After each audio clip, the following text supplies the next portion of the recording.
It's Jody Roundhouse. It's March 29th. Flash war. Boom! With China. Any kind of flash war with China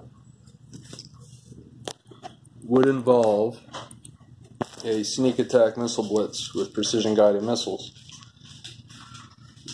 Basically a Pearl Harbor. It would be a modern day Pearl Harbor. Send out 1,000 or 1,500 missiles, both land to land, land to air, and mainly land to sea. That would push our fleet back because it would be vulnerable. That's called A2D2 strategy. If you Google that, A2/D2 strategy. Basically, keep the enemy ships as far away from your coastline as possible.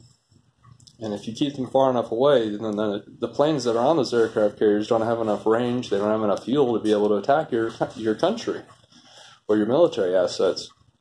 And Beijing, China, has de facto control over the South China Sea. The only way to take that back would be through military engagement, direct military engagement, and I think we've just ceded it to them. It's a fait accompli. It is March 29th. Yep, Friday night. That's all I'm doing. It's the Roundhouse Report. The United States is aware of this, and they've been hardening bunkers throughout our Asian bases. And we're even reactivating islands in the Southwest Pacific that we used during World War II when we fought Japan, that we decommissioned immediately after the war.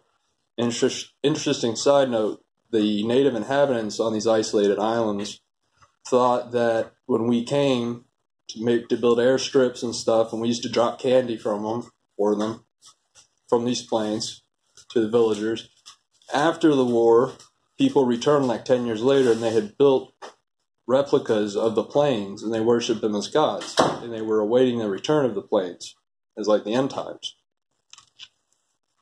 And they probably got some candy or something. Anyhow, we are reactivating those military airstrips. We are scattering our assets across the whole region, from Japan, from Alaska, the Aleutian Islands down through Japan. South Korea is our foothold on the mainland.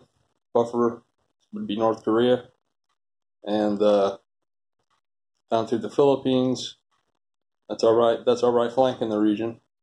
And then Papua New Guinea has invited Australia and the United States to open up a brand new naval and air facility on one of its islands, which will help us to recapture the South China Sea if we so chose to do so.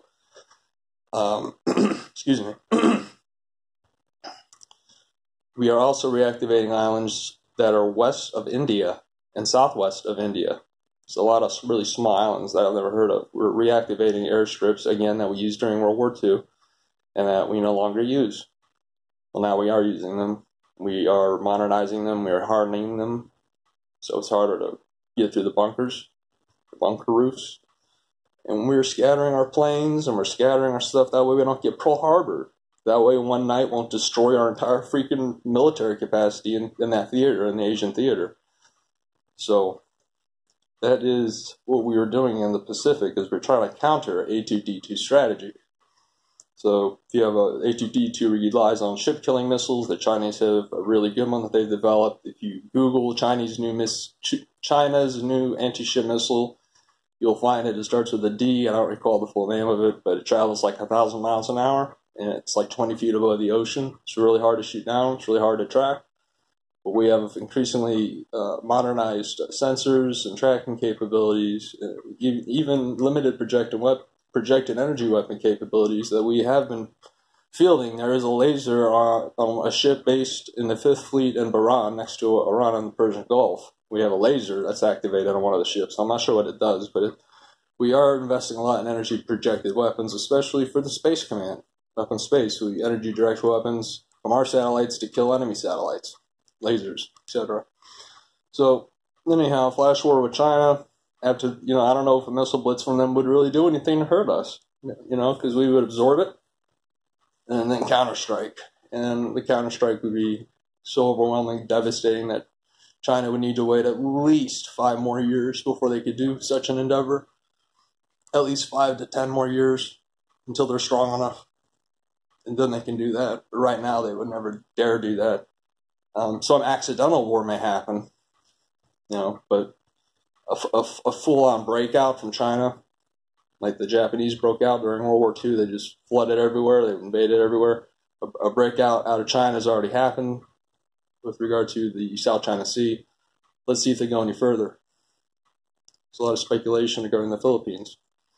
All right, this is Jody Roundhouse, the Roundhouse Report, Friday night. Let's hit it.